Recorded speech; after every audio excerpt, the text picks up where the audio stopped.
અહેમદાબાદ મિત્ર ન્યૂઝમાં આપનું સ્વાગત છે।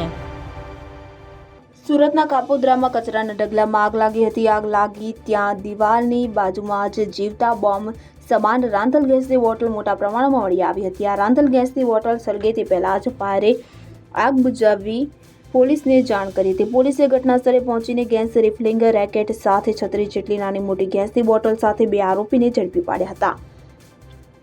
સુરતના કાપોદ્રામાં જીવતા બોમ્બ સમાન ગેરકાયદેસર રાખવામાં આવેલી ગેસની બોટલ સળગે તે પહેલા જ પોલીસે જપ્ત કરી છે।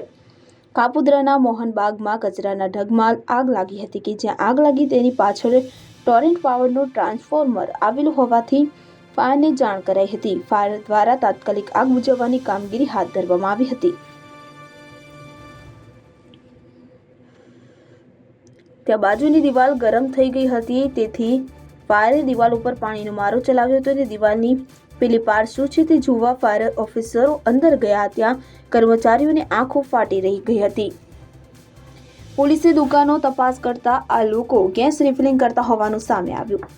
રેસિડેન્ટ વિસ્તારમાં નાની બોટલમાંથી મોટી બોટલ ભરવાનું રેકેટ ઝડપાયું હતું। પોલીસે 36 ગેસની નાની મોટી બોટલ તેમજ ગેસ રિફિલિંગ નળીઓ સમાન અને વજન કાંટા સહિત 57,000નો મુદ્દામાલ કબજે કર્યો હતો। સાથે જ કનૈયાલાલ ખટીક અને ઈશ્વરલાલ પુરોહિત નામના 2 આરોપીને ઝડપી પાડ્યા હતા। મહત્વનું છે કે કાપોદ્રાએ અગાઉ પણ ગેસ રિફિલિંગ કરનારા સામે તબાહી બોલાવી હતી, ત્યારે ફરી કાપોદ્રા વિસ્તારમાં આવેલ મોહનબાગની આગે ગેસ રિફિલિંગનું કૌભાંડ છતું કર્યું હતું।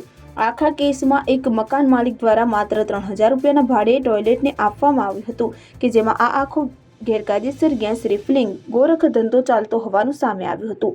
હાલ તો પોલીસ દ્વારા આ મામલે મકાનના માલિક સહિતની પૂછપરછ પણ કરવામાં આવે તેવી શક્યતાઓ જોવાઈ રહી છે। અહેમદાબાદ મિત્ર ન્યૂઝની યુટ્યુબ ચેનલને સબસ્ક્રાઇબ કરો અને બેલ આઇકોન જરૂરથી દબાવો, જેથી દરેક મહત્વના વિડીયોની નોટિફિકેશન તમને મળતી રહે।